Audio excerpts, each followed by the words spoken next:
All right, I am ready to put this on the neck. Okay, so here is the front. Okay, and I've got it stay stitched, so it's all ready to go. Okay, and now I'm going to put this right here. Look at that, isn't that beautiful?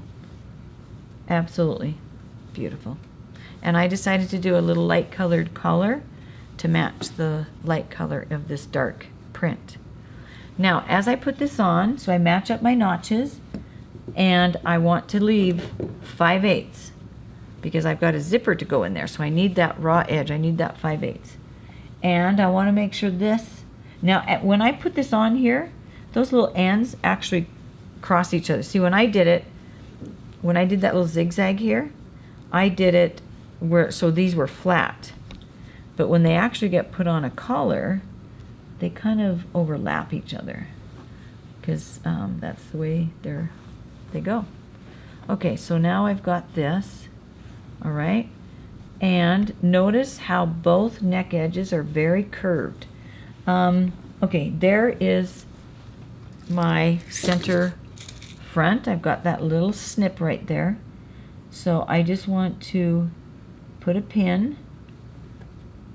Okay, and I want to make sure that that matches exactly at the center front. Yes, there we go. Okay, and then I'm just going to go ahead and pin that. Wait, it's kind of hard to pin. Okay, I've got that pinned. Then I'm going to bring this up here. Okay, all right. Now, at that point, most of the time when we put a collar on a neck, what you have done at least anyway, is you've had a straight edge. The collar can be a straight edge, and then the neck is curved. So then we have to clip the neck to fit. But if you look here, they're both curved, okay? So I'm going to go ahead and pin this on. Okay, now when I stitch this at 1/4 of an inch, I'm sorry, 3/8, I am going to stitch it from the edge that's the furthest out, which is right here. So I'm lining up those. If I were to stitch this neck seam from the collar edge, I would be really shortening my collar, the width. So when I did the outside edge, I went ahead and stitched it at 5/8 from the collar edge. But here, I'm going to now stitch this at the edge that is the furthest offset, furthest away. Okay, and so I'm just going to go ahead and pin this on. My basting might end up showing when I get this sewn on. I'm okay with that. I can take it out because I need it right where I got it. And I'm just going to put that in there. Okay, and now I have room for my 5/8. Okay, so I want that to be close to the 5/8. Yeah, that's looking good. Okay, and if you look right here, see now that, I'm thinking that this needs to maybe come over here just a little bit.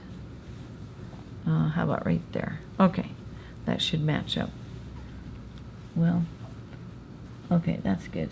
Yeah, right there, I've got my, so I'm just going to pin this in a few places, and then I could base this on, or if I feel like it will stay well, I can just go ahead and pin this on, and then I'm going to put the lining over top. The lining is going to cover this seam. Okay, so if I do my 5/8, yeah. So sometimes I talk to myself. I just want to make sure that I get 5/8 right here.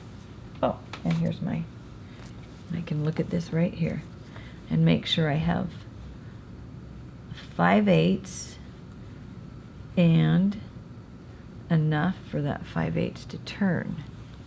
So that should look good. I could bring it over just a little bit.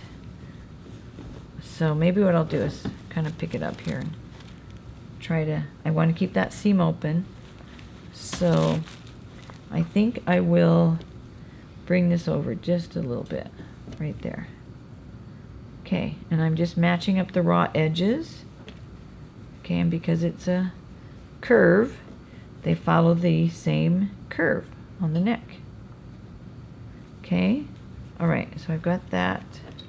Let me just get that pinned so it's nice and flat. Okay, and see, I've got a clip on the collar, and that clip is matching up with the shoulder seam. Okay, so how's this looking? Good. Okay, so I'm going to pin this side now. Okay.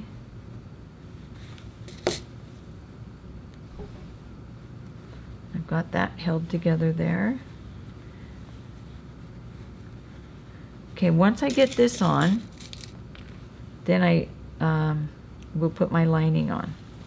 And like I said, the lining is going to cover this seam and will kind of act like a facing, but because it's a lining, it works great. Okay, so I want to make sure I get this. I want to make sure that these are the same right here. Okay, I need to move that collar over, right? So that these will line up good. Okay, that is good.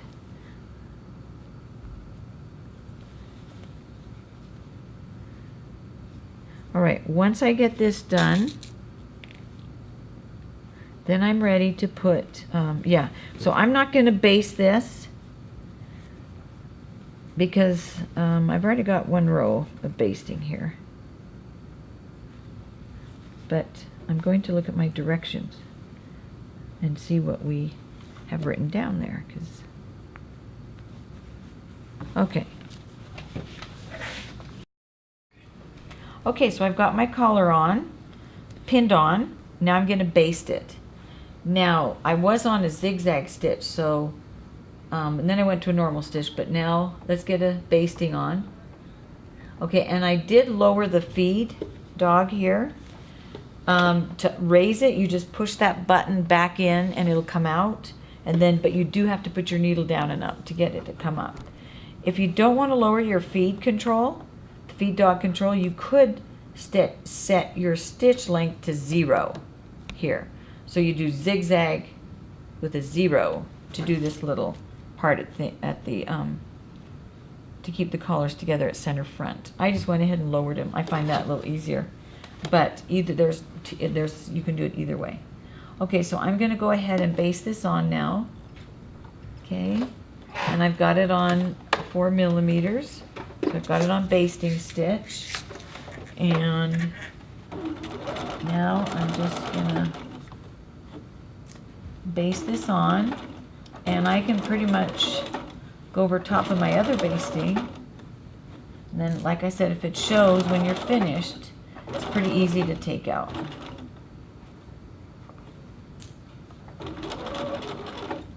Okay, but this will hold it exactly in place when you do your lining.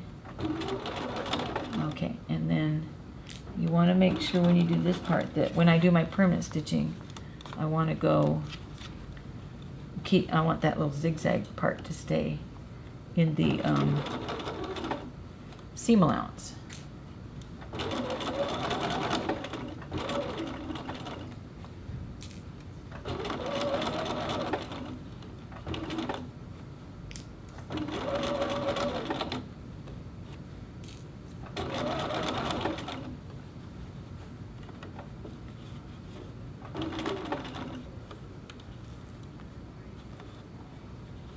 I want to make sure that's not, feels like it's not flat there. Just want to make sure it is.